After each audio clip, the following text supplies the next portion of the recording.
So there's been a lot of mystique that has surrounded the fascial tissue, at least within my time of being within this field, so the last 10 to 12 years or so. And it's almost as if it's treated as some kind of intangible or just even phantom or phenomenon type of thing. And the reality of it is that it isn't. It's just a connective tissue. It's just one that we have happened to not had a lot of information on or been able to study very well for a number of years or up until just recently. And because of this, I think that we have almost disregarded the legitimacy of fascia because, as humans always are, we are visual species. So because this is something that wasn't really predominant within our academia or our governing body curriculum, that it's almost as if we're fighting this battle of whether or not this is even a real thing. And I promise you that it is. When we think about the fascial tissue, we really just want to start simple. And the unified definition that I have come to, which I change quite frequently, is that the fascia is a dynamic global connective tissue that interconnects all aspects of our biology. Fascia is a highly adaptive tissue that provides structure, continuity, and synergy throughout the body. Now, it is important for me to mention that despite there being a number of international governing bodies for fascia, it wasn't until 2017, so really just about 6 or 7 years ago, that they were able to come to some form of unified or agreeable definition for fascia. And to be perfectly honest with you, depending on where you look or what your source of information is, you'll get differing definitions. But for the sake of this course, we'll go ahead and roll with that. And this, I think, is just, again, a good general understanding or way of defining the tissue. So with that, we want to think about the fascia as having three primary components. So there's a structural, a sensory, and a mechanical aspect. If we start out with the structural component, the fascial tissue can be divided up into different classifications. And what we will utilize for the sake of this course is delineating between superficial and deep fascia.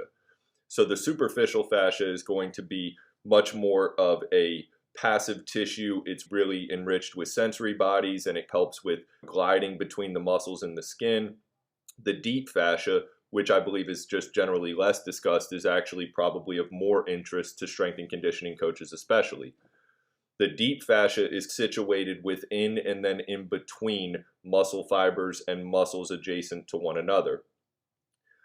We won't get too far into it in this presentation, but with the deep fascia, we then have a delineation between epineurotic and epimysial fascia, where the epimysial fascia is going to speak more to the muscle fibers and the aponeurotic fascia is going to speak more to the tendinous tissue. So the term that we use for that is a myofascial force expansion, in which there is just a broadening or a widening of the tendinous body that is a fascial-based tissue and helps to connect in a lateralized manner.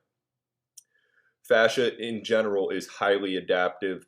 Even though this is a continuous tissue throughout the body, it is not a uniformed one. So in other words, different parts of the body are going to have different densifications, different strain properties, different viscoelastic properties. But generally speaking, the fascial tissue is very adaptive and malleable, and we want to think about the fascia as being very tolerant to eccentric forces. So where the muscle tissue has a contractile element, the fascial tissue does not necessarily have that contractility, but it is very important for the sake of accommodating and tolerating eccentric forces. We covered the viscoelastic properties and the thixotropic properties of fascia, but once again, we want to think about this as being the supporting structural component for musculotendinous function.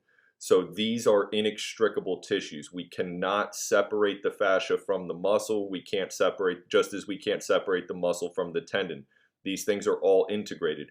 The difference lies in the directionality of the fibers, the viscoelastic properties, and then the things thereafter that we need in order to create adaptation for those tissues. And the fascia is going to be a little bit different from the aforementioned. On the sensory component, the fascial tissue is extremely rich with proprioceptive bodies and free nerve endings. So in the in the superficial fascia, we're going to see our proprioceptive bodies and our nociceptive bodies or free nerve endings. The deep fascia is where we're going to see our mechanoreceptors. Through the deep fascia, we have our interaction or our relation with the ECM. The ECM, or the extracellular matrix, is the watery medium or the fluid environment that surrounds tissues. And the fascial tissue is important here because the receptors that are embedded within this extracellular matrix and within the more membranous fascial tissue, we are going to see a transmission of mechanical signals due to presence of strain and vibration. So essentially, the amount of strain that we get through the ECM is going to generate the signals that are going to have mechanical actions that follow.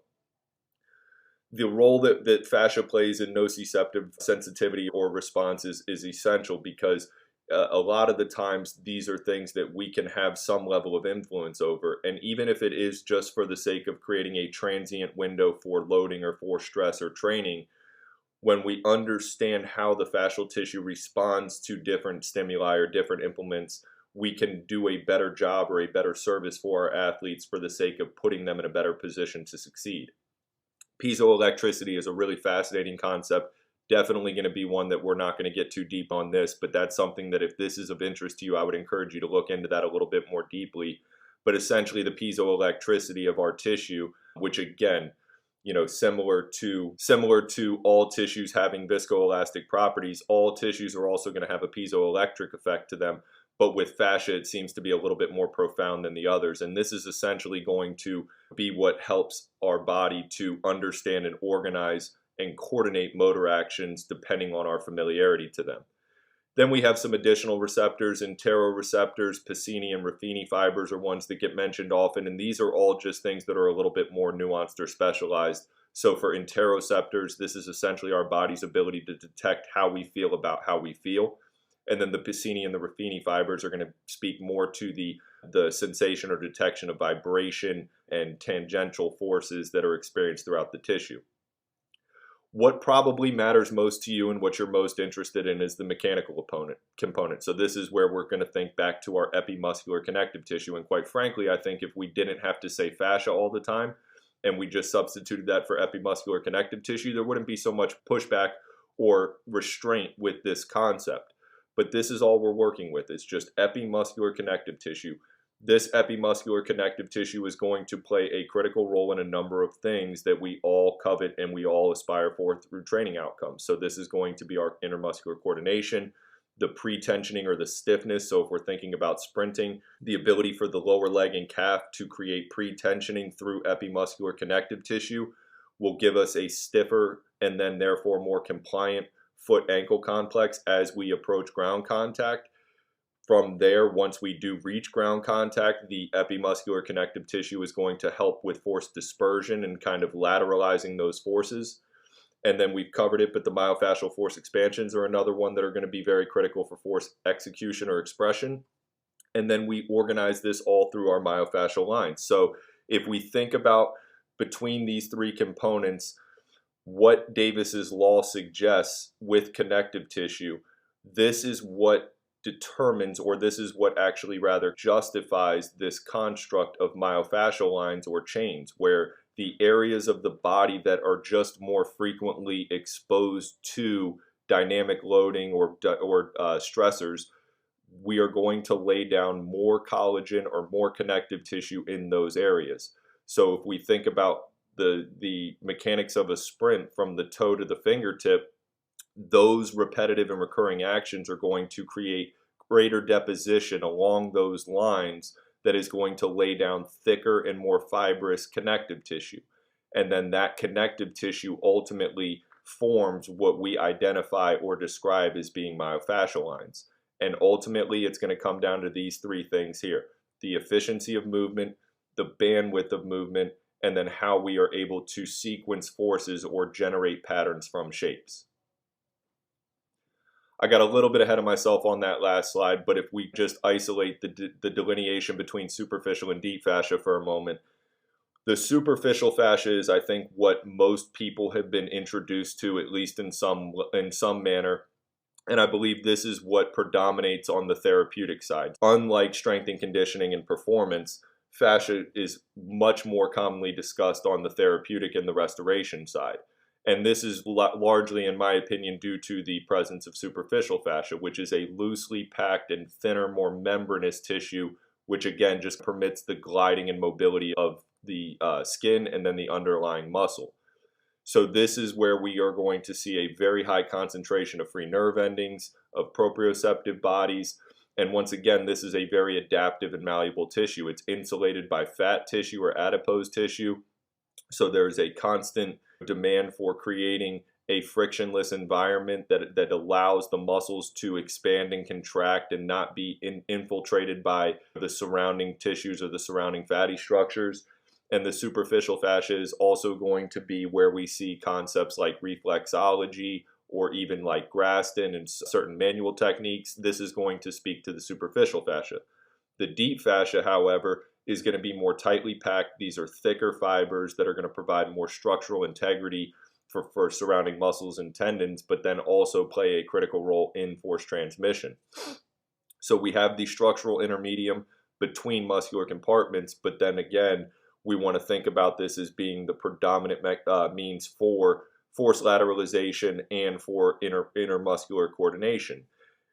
And I think a good euphemism here is that just as the myotendinous unit acts to connect muscle to bone, the myofascial tissue essentially just acts to connect muscle to muscle, and then if we're being technical, really everything to everything. And that's where this image here comes in, which is one of very few images that I've found of cadavers that show a beautiful representation of the fascia. So just really quickly here to give you all some illustration of this, we are obviously looking at an Achilles tendon here. And when we see that the Achilles tendon is intact, we see this overlaying tissue that is fascia that is working to create a localized structure for the tendon proper. So if we look to the directionality here on this medial aspect coming towards that medial malleoli, we can see this lateralization of fibers where the Achilles is obviously very much a longitudinal structure. We have these lateralized fibers coming off the sides, and then here on the lateral aspect as well, coming to that medial malleoli there. We then think about what the structures are here on this outside part of the lower leg. So we have our peroneal group here. The peroneal group is going to be a prime mover for foot eversion and then also play a role in plantar flexion. And when we think about the relationship here, the Achilles tendon, which is our predominant plantar flexor via the gastrocs, and we have our everter here through the peroneal, there is a direct connection between those two by way of the fascia. So for all intents and purposes, that should get you thinking, if nothing else. Then when we see the Achilles section being resectioned here, we have another layer that is deep to the Achilles, and we see again just this multi-directional nature of connective tissue. So when I see this image here, this to me is my complete justification and validation for the demand for multiple foot positions in training. If we only ever have athletes with a perfectly evenly distributed center of pressure at the midfoot with contact between big toe, pinky toe, and heel, then what are we going to do for all of these fibers here that run non-linearly? We have to understand that deviation in foot position is going to have a consequential effect up the chain, and it's going to change the dynamics of kinetic sequencing based on where our pressure points are. So the fascia, again, just gives very good illustration to this. Finally, we have the constructs of biomechanics and biotensegrity. So if we were to poll the contemporary strength and conditioning coach, I would hope, or I would suggest that about 95% of them, if not 100, have been at least introduced to the term biomechanics. However, if we change that to biotensegrity, I would say it's the opposite. It's probably about 1 or 2 out of every 10 strength coaches have even been introduced to the term. So where biomechanics is based on how physics is applied to the human body or our Newtonian principles, the biotensegrity is going to speak to the tensegrity principles as they apply to the human body. So where we have Isaac Newton on the biomechanical side, we have a gentleman named Buckminster Fuller on the biotensegrity side. So if we think about tensegrity as being like the San Francisco Bridge or the Golden Gate Bridge, whatever it's called, the tensioning cables that suspend and hold the bridge in place, this is essentially what the fascia does for the bone and the muscular structures of the body.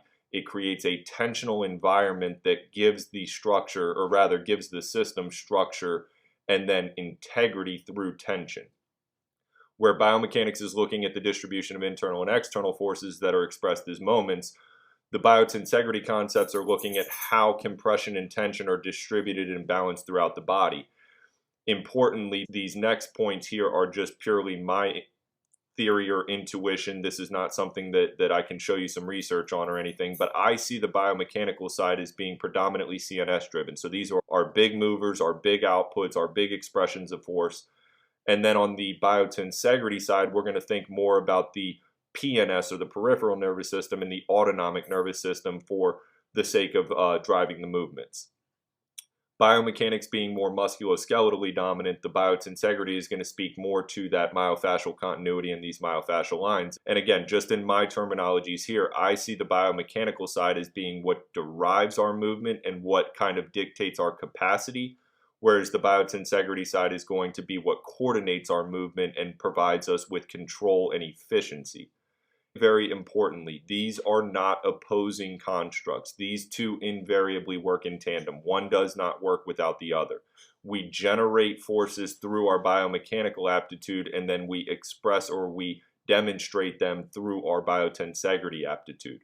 And between both of these constructs of movement, each of them are going to be heavily reliant on our supporting system. So as you see them listed there to the left, if we don't have a good balance, or I'm sorry, if we don't have a good foundation rather for our support systems, then really all of the points on biomechanics or biotensegrity are going to come with a reduced return of investment.